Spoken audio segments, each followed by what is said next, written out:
Hello and welcome to another episode of Know Your Local Government. Today we are honored to have a triple header. We have Ron Heinzman from Consumer Affairs, Maria Laface from Senior Services, and Commissioner Rob Arace, who you might remember was our mayor previously. Welcome. Thank you so much for joining forces and coming together for this. Thanks for having us. Yeah, I think this is going to be a really important interview for people to hear. Yes. Great to be with you again. Thank you. So, to start, the big thing is scams today. So the major problem is scams towards our seniors and other people. And what seems to be happening, there's a lot of pop-ups going on social media, things like Microsoft, Social Security, roofers, people that claim that their relatives are dead, and you see like, oh, we're selling like 15 cars and 3 tractors and all of this. And it seems that I see this coming up more and more, and it's even happened to friends of mine, so I've called and said, did you have a relative die? And then now I'm seeing the same thing for different people. You know, so that's a major impact. And people are calling, looking to buy these cars and other things at cheap prices, and obviously it's not happening. Utility companies. So. You forgot the romance scams. That's the big one, romance scams. Yes. When Always. people are lonely, they fall for that. Mm-hmm. Big one, especially with seniors. Yes. So, Ron and everybody else, what could you tell me about the scams that are going on today? How are people supposed to identify them? For sure. So I think what I'll do as well, I'll set the stage for kind of Ron and Maria and kind of like the importance of what they do, and then we can jump into, I think, some of the specifics of it. So Great. I'm absolutely honored as one of the Ocean County Commissioners. I'm the liaison to Consumer Affairs and Senior Services. And something that you hear throughout the county is that seniors feel underrepresented. You know, a lot of these folks, sometimes they'll move out to a retirement community and they don't have a lot of family and they're really at it alone. And something that I was honored as mayor, now commissioner, is really trying to be a voice and an advocate for those folks so they don't feel alone. They have someone defending them. They have someone looking out for them against scams. They have someone who's an advocate like Maria, really advocating on their behalf to get any type of programs or any type of additional financial security, stability, and food. Right. So working with Ron and Maria has been an absolute honor because they are steadfast supporters and advocates of seniors every single day, whether those calls come in from scams, whether seniors struggling getting food on the table, Ron would come in and really defend them and fight for them. Maria will ensure that they have, you know, the proper support that they need to ultimately eat and have a roof over their head. So I want to commend the two of them to kind of just give a little bit of context, and then maybe, Ron, if you want to jump in on the scam part. Thank you, Commissioner, and it's great to be with you. And when Commissioner Arace came in, it was an honor because Commissioner Arace was the mayor of Manchester, which is New Jersey's, I believe, largest senior population. Yes. If not, I always say probably on the East Coast, right? So the commissioner really understood our needs from a consumer affairs point of view. Right. And I know with Maria, with Senior Services, he understood what we needed to get the job done from day one. And when the commissioner came in day one, he met with us and said, what do you need? What tools do you need? How do I advocate for you to navigate the waters? And from day one, we've been working together to promote awareness, because education, as I've said from the beginning, is the key to protect yourself with consumer fraud. Right. Hang the phone up. Never compromise your social security number, your date of birth. Tell people where you live. Talk about your family, your background. And the best person to protect you at the end of the day really is you. And we see it all the time. I said earlier about well, first of all, I had the honor of working with Commissioner Arace when he was mayor. He called me in because there were housing issues going on, and he really was looking for ways to protect the residents in Manchester from losing their homes. So then fast forward, now I work with him on the entire older adult population in Ocean County. But one of the things I brought up earlier is the romance scam. And I use this. I had an example of a gentleman who called here, and he was very upset that his woman friend was no longer calling him after he had really given her a significant amount of money. And when we tried to talk to him about, well, where did you meet her? How did this happen? his thing was, she told me she loved me first, and that I would never have given her my money if I didn't think she loved me and she hadn't said that. And so our seniors are lonely, and there are people that are calling them and engaging them, and this went on for months. This person, whether it was a female or otherwise, was calling for months and engaging him to get more and more money under the premise that she loved him. And so they really are vulnerable to those kinds of scams. The other scams that we see, because our seniors are getting property tax relief booklets and their utility assistance applications and things like that, there's a lot of government scams. So they'll get calls about Medicare, they'll get calls from the IRS or from Social Security, and they get very, very anxious and nervous, and they want to do the right thing, and oftentimes they give out information that they should not have given out. And so when we see it, we work very closely with Consumer Affairs to address it. But like Ron said, once you've given that money over, it's very difficult, if not impossible, to get those dollars back. Because you willingly gave those funds. Yes. And so that's what we see, and that's how we coordinate our services. If it comes through my door, it goes to Ron if it's a consumer issue. If he identifies a senior issue or need when he's assessing a consumer issue, he'll refer back to us. And so the partnership works great. And then obviously we have the support of the entire Board of Commissioners and our liaison. I don't think he's ever said no when I've gone to him for assistance with anything that's come up. And so we're very fortunate when it comes to that. Very fortunate, yes. Thank you. Yeah, I think perhaps something that we can talk about, I think in most senior communities, maybe some of the predatory contractors.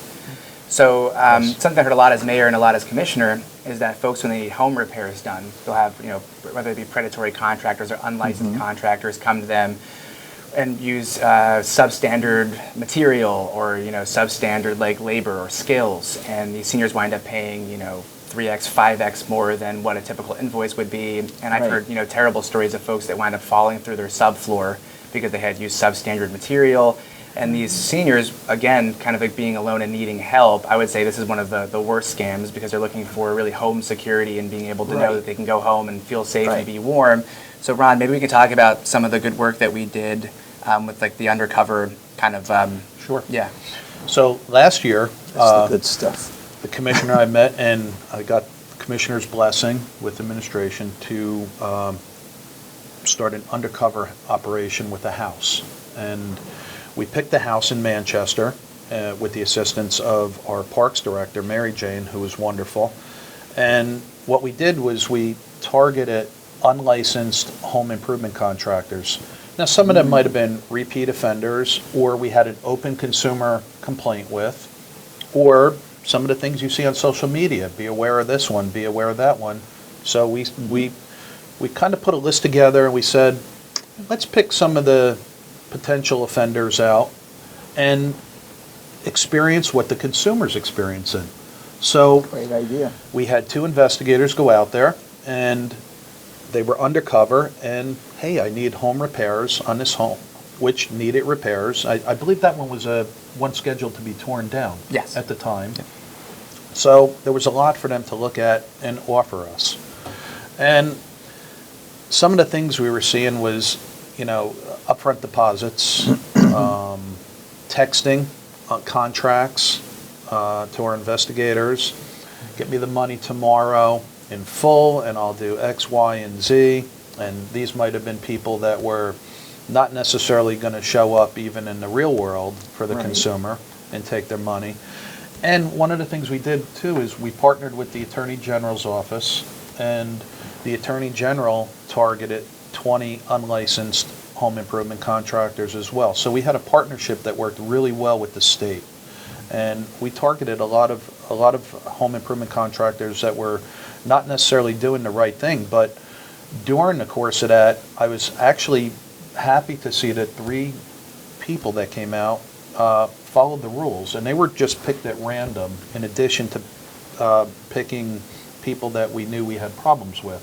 So there are honest people out there. So it's always good to say there are honest, hard-working people out there, and we promote them, and we want to make sure that if you're going to engage in home improvement, call our office and do a background check. It's public information. Call our clerical staff, find out if they're licensed with the state, and if there's any past complaints, and we can assist you with that.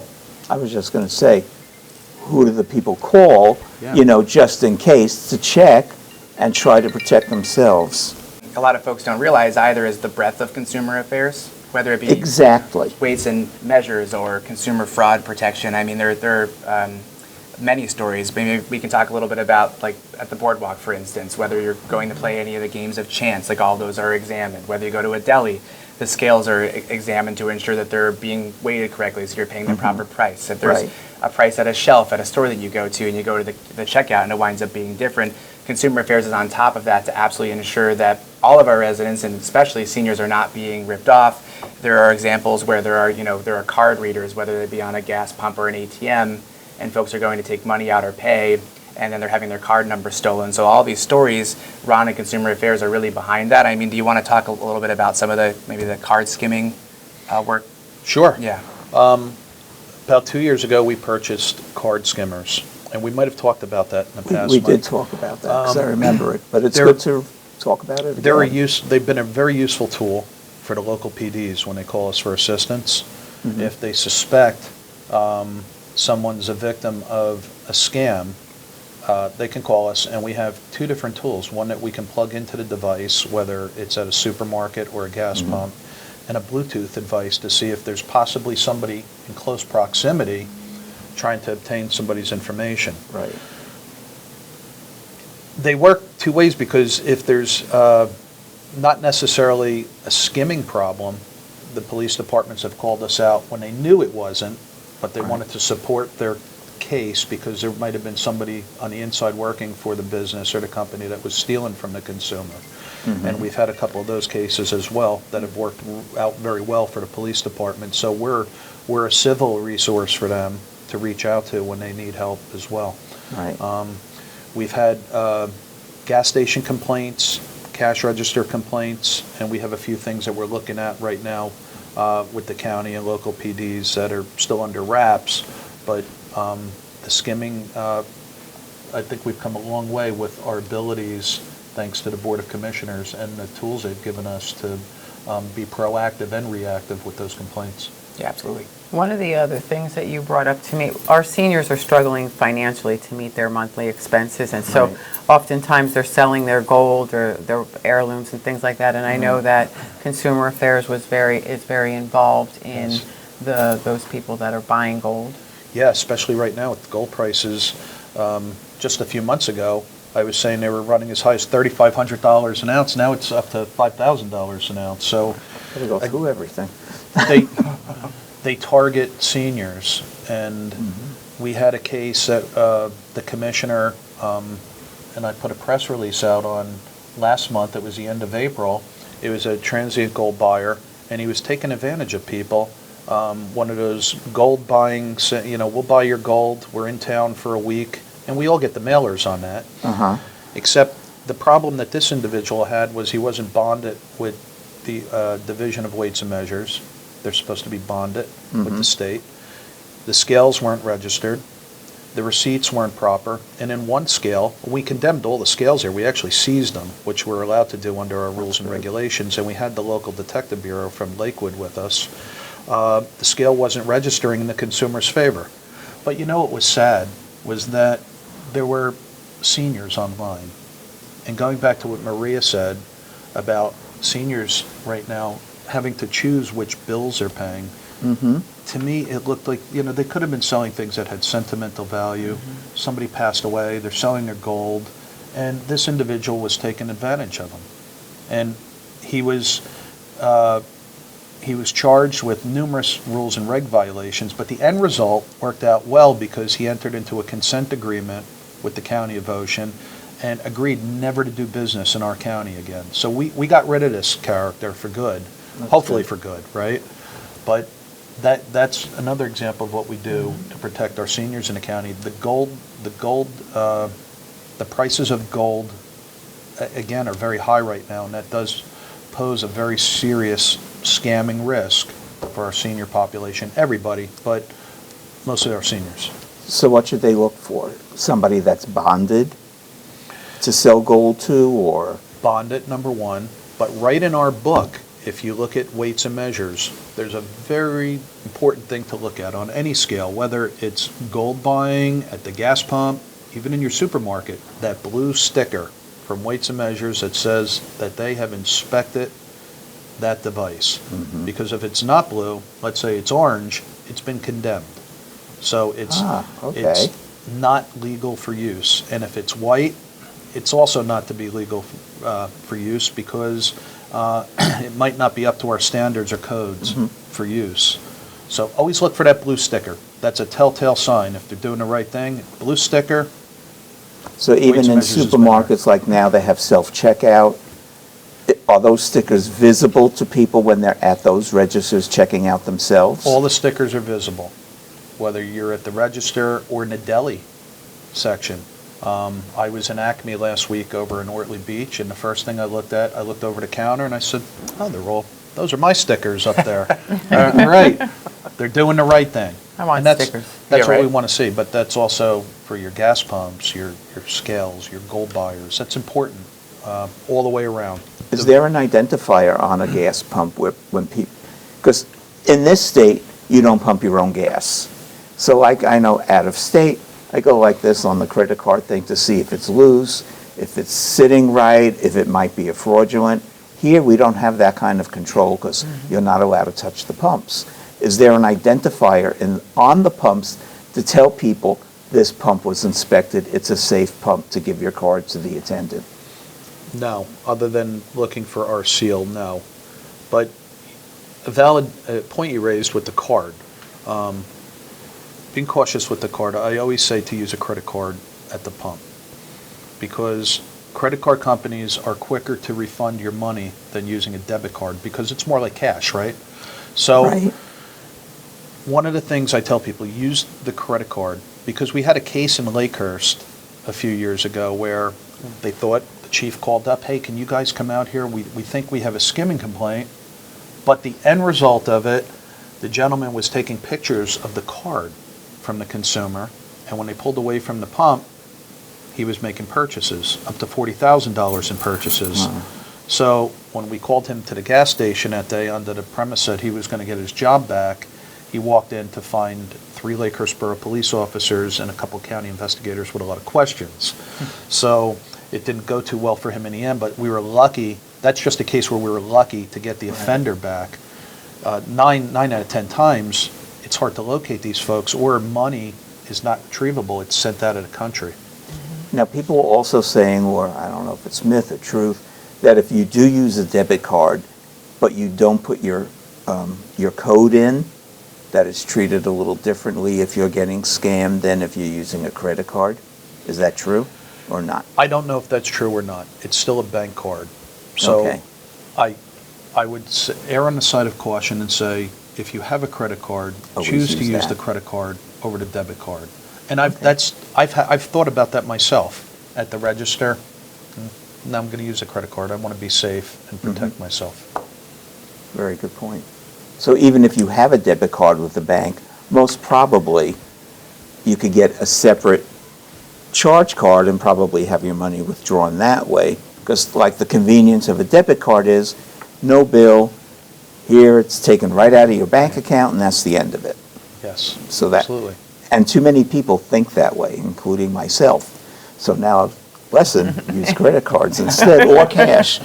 But who carries cash these days? Nobody. Nobody. Nobody. Now, stepping back a minute, like for instance, I had told you my sister was scammed by someone claiming to be Microsoft. Now, she went online to find a phone number to call them. She didn't use the phone number that they gave her on the phone or in the message that they sent her. And she ended up getting the scammer phone number from Microsoft. And that's how she finally got scammed, which is very unusual because sometimes, like, I'll look online for phone numbers. It's easy, it's quick, and I'll start, like making inquiries, and then I'm going like, oh, I'm with a different company. This is not who I think it is, or, something is wrong here. People are not speaking the right way. It's not in a professional way. So for some reason, scammers are even getting into the internet with phone numbers looking just like the company, but it's not the company. Like, remember the thing I had with AT&T? Yes. Not only was their phone number, they answered AT&T. They gave me a credit through American Express, so there was a connection with the scammer and American Express. And fortunately, I worked for American Express at one time, so I knew who to call to find out they set up a fraudulent service establishment account. Wow. So, I mean, things are just going off the wall. And it's like so hard for people to protect themselves these days. Yeah, Yes, it is. The internet is a very dangerous place, whether it's a social media platform, advertising, or your credit cards, because people can put the appearance up of anything, especially with AI now. Yeah. That they're selling something a or whole for nother somebody story. else. I mean, look at we talked about the Easy Pass. Remember the Easy Pass alert that came out? Yeah. You're going to have a bench warrant issued. Scan your QR code, our QR code to your phone. Don't do that. And we put alerts out, and of course, cross that out. Don't do this. I was the victim of one of those bank scams. I didn't become the victim, but they solicited me just through my regular email. It might have been Wells Fargo or TD Bank, but something didn't look right on it, or and the email was off. It didn't look like a real bank email. It was like at Comcast.net, especially if it's a scam where they're trying to imply that they're the government. Look at the emails, because if it says, IRS at Comcast.net, that's not the IRS, and you probably are not behind in your taxes. So you got to look closely at the fine print too, and know that these government agencies are not going to call or write you to solicit money or your information that way. Yeah. Yeah, I think when in doubt too, I would say call your bank. I've heard of a couple of folks that, were trying to be lured into these scams, and they called their banks, and their banks obviously had heard of it before, and they immediately Right. tell you. And then is there any mechanism if folks are unsure, could they call Consumer Affairs or? Absolutely. Yeah. They can call our office, and every single phone call, we will return the call with an investigator, and we'll help them navigate. And our clerical team is fantastic. They'll help them navigate too. And we'll find out if it's a legitimate bank or government agency. There was a letter that went out 2 years ago it claimed to be from the IRS, and our seniors were calling up, and they thought they were the victim of a scam. And I looked at the form number, but we called the IRS. This particular letter was real. But we called them back and said, no, this is a valid letter. It wasn't soliciting money, but it was putting them on notice to something. And they said, is this right? And we called, yes, per the IRS in Washington, D.C., this is a valid letter. The form number is valid on it. So call us, and we'll give you a yes or no answer all the time. Yeah, typically if it seems wrong, or if there's any inclination that you may have, it likely is. Well, too good to be true. Yeah. Yeah. One of the things that just happened, we received an email cautioning seniors not to open the door to people claiming they were from the census and asking them for information and asking to actually come into the home. And so we had to put an alert out there. The seniors seem to get very nervous whenever it involves a government agency. Yeah. And to get back to technology, we have been struggling because our seniors are they don't have access to everything if they can't use technology. So we wanted to teach Right. them how to use technology, but simultaneously you have to teach them how to use it safely. Because if you're Right. going to put them into that world and open that up to them, then they're being exposed to the kind of scams that Ron is talking about. And so it's hard to know. Yes, you want them to learn, but at the same time, are they going to notice that email address is slightly different than than it should be? Not necessarily. And so if we're going to help them learn technology, we've got to also teach them how to be safe on it, which is a challenge. And do you have any programs right now where you're going into the senior communities and giving this kind of instruction, teaching them how, telling them what to try to look out for? We're working right now with the schools. We're trying to get an intergenerational program together where students can help teach seniors. We haven't started that yet, but we do have educational programs in our senior centers where they're teaching them how to use computers in the computer lab, but also educating them on the dangers of using those computers. Because right now, Manchester High School kids come into Leisure Village West, teach people how to use their computers, other things. The kids are great that come in. And I think it's a really fantastic program. And it benefits both populations. Exactly. I mean, they do call us Seizure Village, but still. But the kids are great. And we if need we to see could more of something that. like that more and more, that would, at least it's a help. Some people are totally resistant. They don't want to touch a computer. There's nothing we can do about that. One thing I wanted to ask you about was, you see all this stuff now, government-paid roofing for seniors. Is this legitimate, or is it another scam going around, or are there scammers attaching themselves to these programs? I've never heard of that one. Really? I have not heard of that It's right on social media. Interesting. Yeah, I haven't heard of that. I mean, maybe if you wanted to address it, there are legitimate avenues for the Habitat for Humanity that could ultimately help. Yeah, Yeah. those are legitimate avenues, as the commissioner said. But if it's government programs, specifically if it's like something like solar panels, Yeah. No, or anything like this that is just for re-roofing energy, homes. re-roofing. For like a ridiculous price for like $5,000. And, Yeah, that would be- we'll pay it for you. It's a government program ending soon. Really? No, Yeah, I that have would not be- seen I'll have to that. shoot I would, it to you Yeah, I when would it comes caution you on across. that, because the old saying is, if it sounds too good to be Yeah. true, Yeah. it's not true. Yeah. I didn't I'm- think it was true. I'm very confident in telling you that was to be aware of that. Yeah. And we would stay away from that completely. Yeah, now other programs, and we were eventually going to get to it, but we can address it. But there are folks like Habitat for Humanity. We were just recently out in Whiting with Maria, and there was someone who was in need, and Habitat for Humanity had gone out there and had redone floors and windows, and they could potentially redo roofing. If it's through a qualified nonprofit organization Right. with like legitimate credibility that has a criteria to ultimately meet, I would say to go with that before anything you see on social media.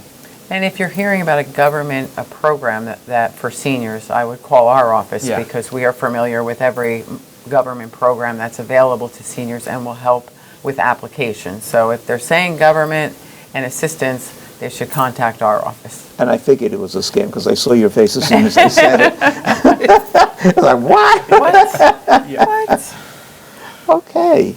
So let's talk a little bit about, if we can, a little bit more about AI and scams, because it's incredible the way they're making everything look legitimate.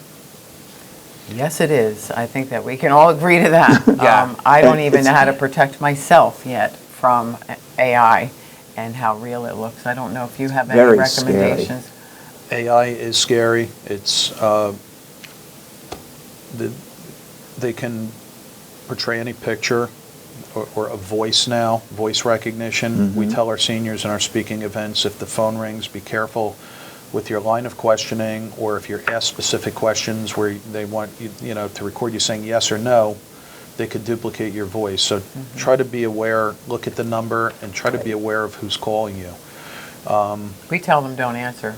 Let them leave Yeah. a message, and then you can call them back. Because another scam that's going around is they pretend to be a grandchild of somebody or some relative were They need arrested. We need money, and people are falling for this. And if it All the sounds like time. your grandson, you're going to fall for it even more, right? So Exactly. AI can definitely make those worse. Yeah. Definitely. Yeah. Right. Yeah, I'd say in some cases, like if you kind of like train your eye, you can start seeing subtle little like differences between a real image and a fake image. I think there are tools, and perhaps the county can actually look into it, that will give an indicator of whether or not it was AI generated with like some certainty. So maybe we could look at that from a consumer affairs standpoint. If there are like legitimate platforms to do that to protect people, there's something we can look into for sure. And then if you get calls from loved ones, I would certainly say hang up and call them on their actual number. Exactly, and that's what we've tried to Yeah. tell people Yeah. to do. Even on, social media, you see, this, person in show business is dead, this one is dead, and a couple of them have been friends, and it's like, okay, relax. Breathe. Yeah. Breathe. Breathe, call, make sure, okay, Yeah. and then I'll put on social media, fake news, Yeah, yeah. It's only going to get worse, though. It's unfortunate. very It's only going to scary. get worse. And then normally we can see some of the differences in those AI prints or whatever, but people who have visual impairments, who can't see that well aren't going to notice that sixth finger or whatever is off about that AI picture Interesting, that makes yeah. it look, that makes you realize it's fake. So those are the other things that. See, I've never thought about looking for something like that. Yeah. I saw an AI picture the other day, and it was of a cruise ship. And they said, look at the cruise ship in Miami. And it didn't look like Miami, but the one thing that stuck out to me, the ship was near the dock, but there were these little bridges around it. And I said, this has got to be No. AI. This cruise ship would not be able to go through this bridge. Now we've got to check So, everything. and then I opened up the comments, and everybody's saying, yeah, that's AI. There's no way this cruise ship can go through that bridge. Who put this together? So AI comes in all different forms. And, you know, the scammers, they make a living of this. It's their living to try to stay ahead of law enforcement and make money off and victimize our residents, our population. I think in 2023, they said that approximately, AARP did a study, and it was approximately $23 billion in financial exploitation in 1 year for older adults. So it is very lucrative, and now we're giving them more tools with AI, and they can be more effective. So Very scary. Yeah. Very. So, seniors are having a lot of trouble these days. A major decision, and we see it at LVW as well. Do we spend our money on medication? Do we spend our money on utilities? Or are we just going to protect where we live? What programs are out there, and what can people do when they're really up against the wall that bad? Oh, it's a struggle for older adults, and I'll tell you why. Because their Social Security income generally puts them over. They make too much money for any of the federal programs that are guided by the federal poverty guidelines. So they Which can is be $1 incredible. over, and they're not going to get any assistance. So it has been a struggle trying to get assistance for, let's say, emergency assistance for housing. You're not going to qualify because your Social Security income automatically puts you over that. So it is getting harder and harder to find those programs. Now, utility assistance, there's utility assistance applications.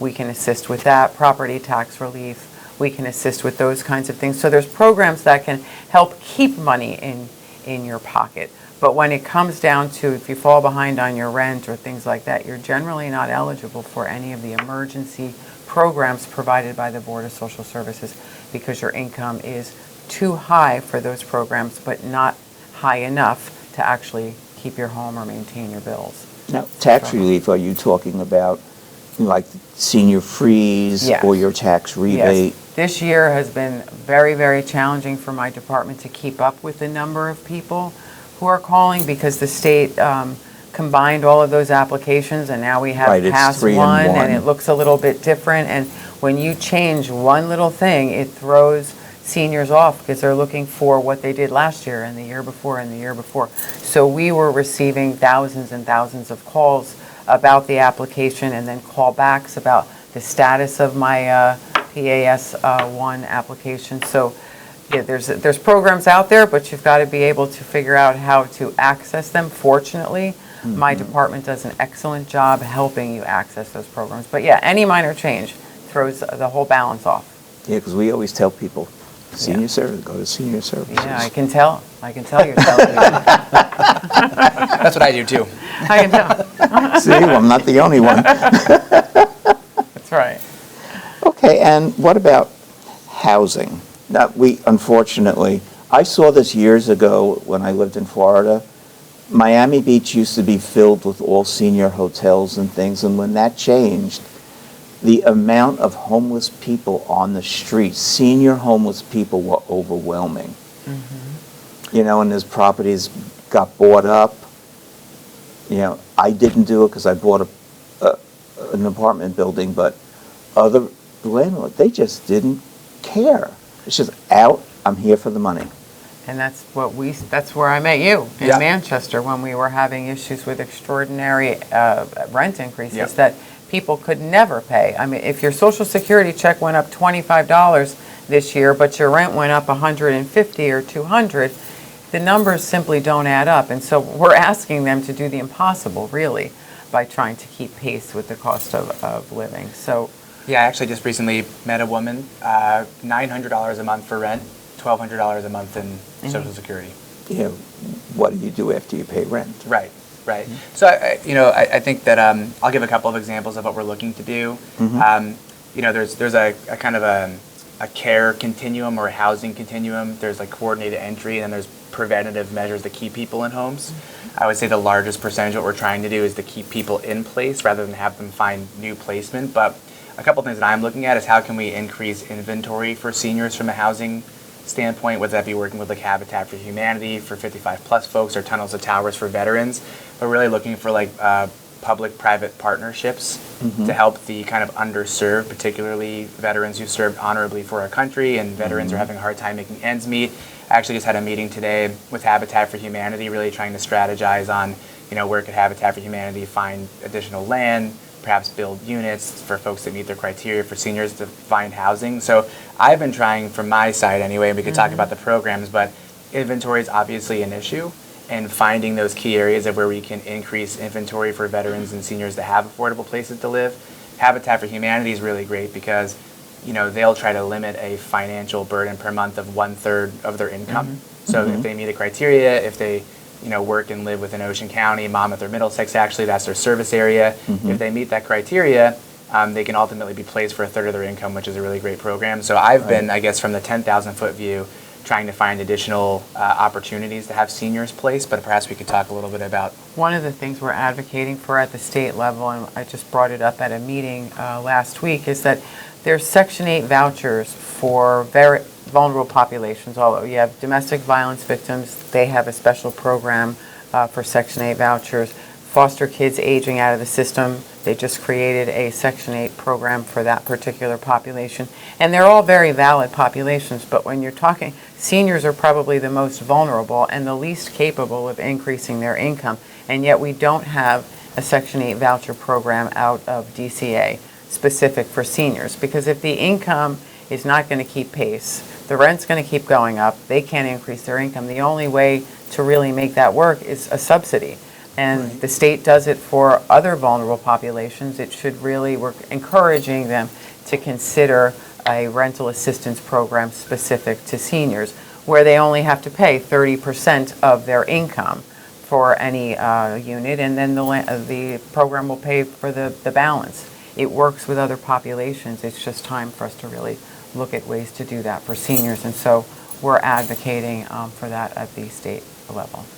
And do we think it's anything that might be possible? Or? If I have anything to do with it. We know that. Which means yes. The other thing that we fought for in Manchester was the rent leveling ordinance, right? And we had really fought and battled between the township and the landlords. So I don't represent the town anymore, but obviously while I was there, that happened. The good news, I think, of what had come out of that, I don't want to take, obviously Jackson Township and other towns have had rent leveling, but once you kind of introduce ours and it were being challenged in the court, whether it be coincidence or not, the state had actually picked up the issue, I think, after many, many petitions and, obviously the ongoing litigation happening, and the state has actually introduced a rent leveling cap law, which I believe is taking effect soon if it hasn't already. Was that 2%? Yes. A 2% cap on rent increases for manufactured homes and seniors. Yeah. So I think that's a huge win. That is a huge win. Towns doing it on a town-by-town basis. There were a lot of legal challenges happening, but I think when you bring it to a state legislature action, I think it'll be have more fortitude. Yeah, and I believe that our initiative probably got them moving on that. Yeah. That's great. Yeah. So we're not really looking at rent stabilization for the general public like New York used to have. You're rent controlled and you could live there forever, and you're living in this is $1 million home for this $300 would be a month. manufactured homes, because the difficulty with manufactured homes is that you own the structure, but you don't necessarily own the land. Right. And then if there's uncontrolled increases on the land, these owners or landlords were telling seniors to pick up their homes and move. And you can't. How can a senior pick up their home and move and find a new lot? So it's completely unfair. I personally think predatory. We had major fights over it, but it's specifically on owning the structure of the home and the land lease under it. Yeah. And what about apartments that they might rent? Did it address apartments? I know the townships did not, but the sound, No. yeah, just manufactured homes. It's just yeah. manufactured homes, okay. But And- we're working on the rental assistance for the seniors, so that'll make up Oh, for the okay. apartment. Yeah. Okay. That's the hope. And what about seniors that are living in 55-plus communities that are getting now, especially after this past winter, a lot of communities are having special assessments, slamming people with a lot of money that they really can't afford to pay, or, and if they're not getting special assessments, their maintenance is going up like $100 a month or whatever, so they're ending up in that same situation. Any And there's relief? no programs Nothing- that'll nothing pay for for a that. homeowners association fee, unfortunately. Or anything because- to level the amount that they could raise? Not that I'm aware of. Not that I'm aware of. Are you, I know that they have to have a certain reserve. Yeah, but I think the only thing I could ever reserves. suggest is that I would review your HOA's bylaws to see in what process they need to ultimately use to enact the special assessment. There may be language to see how they can actually go about doing that. I think that would be the only protection on how your association's bylaws are written. Right. In some cases, if a special assessment happens, there might be other provisions in the bylaws to do something about it, but it totally depends on how that association had accepted the bylaw language. And I think before people buy, they They need to have be a to. little smarter, look at the reserves, like I do. They have to. Yeah. Look at all the paperwork. I mean, because I've been doing, president of associations for 30 years, so maybe I'm a little more enlightened than other people, but that's how I look to buy something. Yeah, I think something A lot that of people don't. Yeah, I No. think something we will be doing that's somewhat related, somewhat parallel, but just in general, we've had a lot of issues come up in HOAs. One being there was and is a mold issue in Crestwood 3, right? So I think that there are many units that have mold infestations that are known. And now the debate of whether or not the contractor that's doing that work is properly licensed, et cetera, right? So the question had been, well, what can Consumer Affairs do about that? And it becomes difficult because then the Department of Community Affairs and the language and law that's ultimately provided in terms of the authority that we have can be loose in some of those matters. But you see that a lot within homeowners associations. You'll see, perhaps things that don't exactly pass the smell test or folks that are unhappy about something, right? But then when it comes to Consumer Affairs, there's just no statutory language that gives us the authority. So Ron and I and Maria were actually working on putting together whether it be a resolution of support or letters to the state to ultimately kind of strengthen that language. 'Cause I think there are many areas where that would ultimately be helpful for us. Right. But it will take an Definitely. act of the legislature to help us there. Because I know a lot of times a roof could be repaired. Yeah. Or a roof leak, so people get mold in their units, they have to move out, it's unhealthy, and then the associations are saying, oh no, this is a co-op, so anything inside, or a condo rather, so anything inside is your problem, Yeah. when it was their property that caused the problem. Exactly. Yeah. And that seems to be what's happening with the I believe that it is. Yeah. Now, something like that, we might be able to compel the board to do the right thing if we look at it through the home improvement point of view, through Consumer Affairs, to make sure that the people that they sent into these residential homes were properly registered with the State Division of Consumer Affairs. Right. And met the requirements to be doing home improvement. But outside of that, like the commissioner said, that's where we lose our teeth on it. Right. And we don't have enough to go any further. But Crestwood was one of those situations where we were able to look at some of the home improvement issues and issue some subpoenas under that umbrella and see how far we can push the board to do the right thing after DCA had given a written opinion that Right. the board was unresponsive, but that was as far as they can go. So that's where we were left. You Yeah. need enforcement mechanisms. Yeah. Without Yes. them, they're not gonna do the right thing. That's unfortunate. Yeah. Because a lot of people are falling into that. I mean, private homeowners are falling into that situation as well. Yeah. I know somebody that, unfortunately had to move out of their house, their health got affected. They got somebody to come and do the repairs. Okay, 6 months later, they're in the same situation again because the person did not do a good job. Yeah. And I referred them to Consumer Affairs. Mold Yep. is tough. I'm your Yeah. advocate. Keep- So, Keep you busy too. Absolutely. Until we push it back to Maria. Then we just send it right back And then we up. send it Yeah. back. Yeah, right? Then I said it to Ron and then Ron. so what else is happening that our seniors or our residents really need to know about? Because unfortunately, information, as much as people try, it's just not, doesn't always get out there. Yeah. So what do you guys feel is really, what's out there that's really important that we feel that our seniors really need to be aware of? Yeah, I think one thing, and I'll talk about it, is transportation, right? So Ocean Ride in general, we've been doing an assessment of not only the fixed routes, but reserve ride. So obviously a kind of unknown, I would call it an issue, is that there's a 14-day kind of like lead time to get a reserve ride. So something I'm looking at very closely is how to reduce that down as much as possible. So we're doing some software investments that's supposed to cut that in half, but then looking at other investments of whether it be, additional drivers and additional equipment to bring that down to 3. So the goal over the next year or so is to bring that wait time down to 3, to make those proper investments. And then just analyzing the fixed routes, ensuring that they're the proper routes, ensuring that people are actually using them. Are they the most optimal? Do we need to add or subtract that? So we're actually bringing on a transportation consultant to review that. So that's probably the biggest priority for seniors. Second, I think the county, I'm always very passionate about land preservation. So we have 33,000 acres of open space. We have 5,500 acres of parks. We have 27 park facilities. But now we're also doing an inventory of the 27 parks we have, what are the major gaps that from a county facility standpoint. I think one that we've identified early, we're doing a 3, 5, and 10-year plan, but that we've identified early is that there's no indoor facility. So when it's winter, how can seniors or even young families continue to utilize the space? So we're looking to identify areas potentially for a large indoor kind of recreation facilities, whether it be health and wellness or maybe a pool. It's still an early concept, but we are looking into that.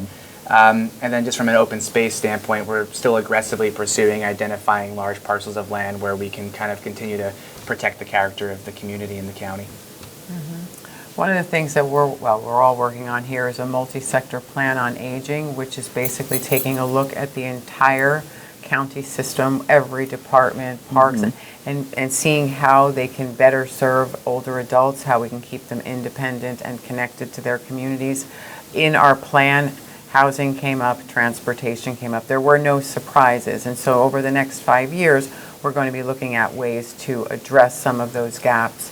One of the rental assistance will be one way, what the commissioner was just saying about land. But it's taking a look at all of our systems and how they serve the residents so that you can, from birth till death, you can stay in Ocean County, you'll be able to enjoy it and remain independent as long as possible. So the multi-sector plan will be coming out on June 23rd, and then we'll be looking to implement that over the next 5 years, looking at parks, are they working for our older adults? Looking at streets, the sidewalks, are they safe to walk on?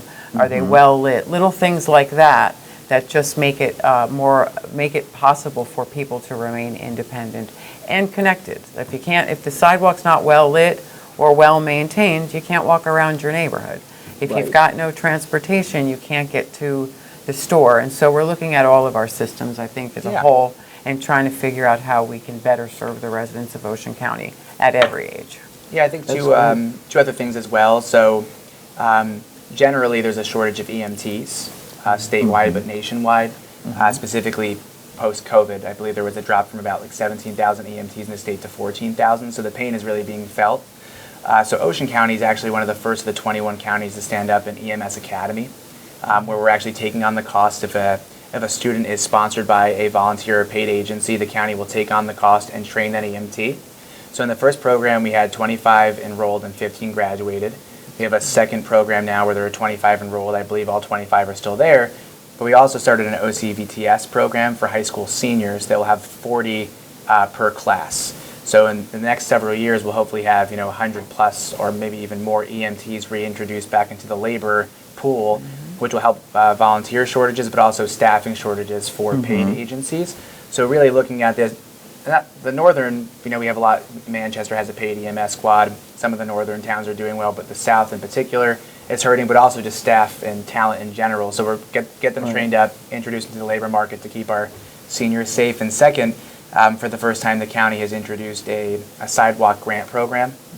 So on county roads within a given municipality, if they're shovel ready, so the township would identify an area on a county road. They would do the plan and the design work, and they would submit for a grant from the county. But for the first time, we are doing a 75-25 split with the municipality to ultimately help fund those. So again, for pedestrian safety. I think those are two more programs that I think would be tremendous. And then just for Manchester, we actually did receive all the approvals for the Manchester Park on 571, and we're going out to bid. So that'll have pickleball courts, we'll have basketball, we'll have general play areas, soccer field, playgrounds. I think the splash parks. I think it will be a great addition to the park system in Manchester.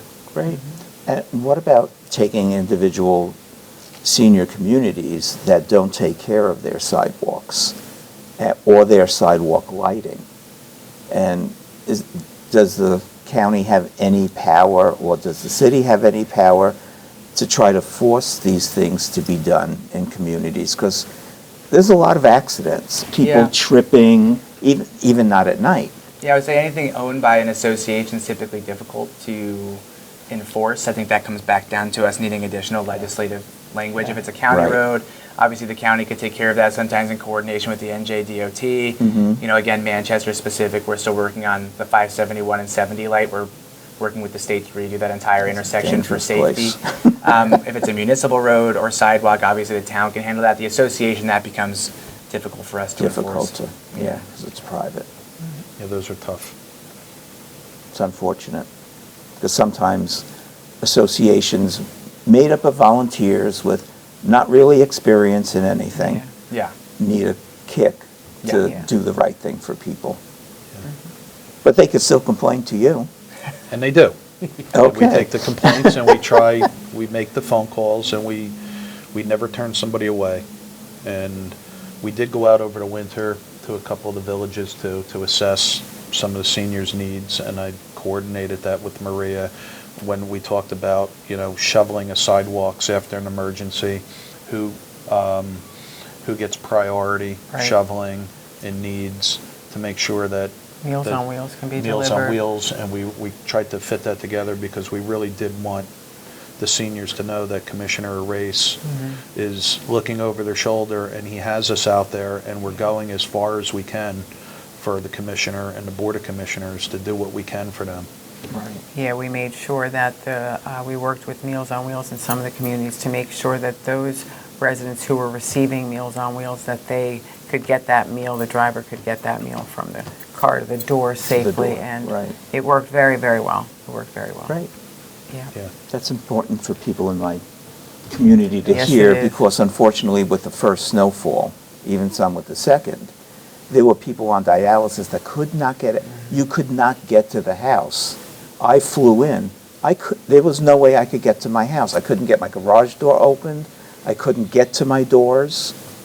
So things. Frightening. Imagine if you couldn't leave your house or get food or... Exactly. Yeah. Does the county have anything, or our town, Manchester, have anything, any kind of programs for like food banks?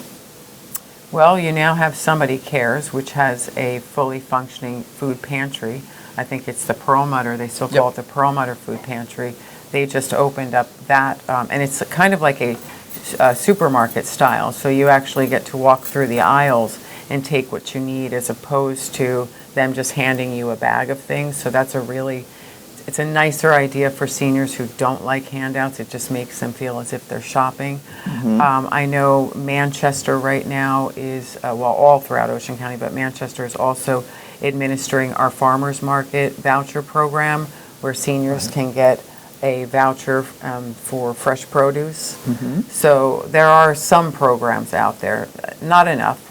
We need to build on it, because food insecurity did come up as a priority area. But those are the ones I can think of right now. Because we have our own food bank, and the people in our development are really extremely generous, because we have so much stuff that we almost have no room for it. Yeah. But yet people were embarrassed to come. To come. So now we had to look for volunteers that are willing to drop it take groceries and drop them off for people, in the back by their garage. So, and I understand that, but at least people are able to eat. Yeah, You're seeing more and more pop-up, what do they call it, pop the trunk, because right across the street on Hooper Avenue, if you look on Fridays, I don't know what the name of the church is, but there are cars lined up down Hooper Avenue, and you pull into the church parking lot, pop your trunk, and they just put food right in the trunk, and you drive away. They ask no questions. And it is those lines are getting longer and longer and longer. And that's all donated in volunteers, so. It's great. Well, it's Yeah. great that the food is coming there Yeah. for people. Yeah. I think we need more mobile food pantries where you can bring them into the communities. There's some, Fulfill does some, but I'd love to see that expanded so that you can just have the truck pull right up and grab what you need there rather than having to go to a pantry, but we're not there yet. And hopefully by forums that we're having today are giving people some hope, whether it be through scams or through programs to help them live better or to eat better. It's important for us to bring that out to everybody and, let them know that, okay, somebody is doing something to help us. Yeah.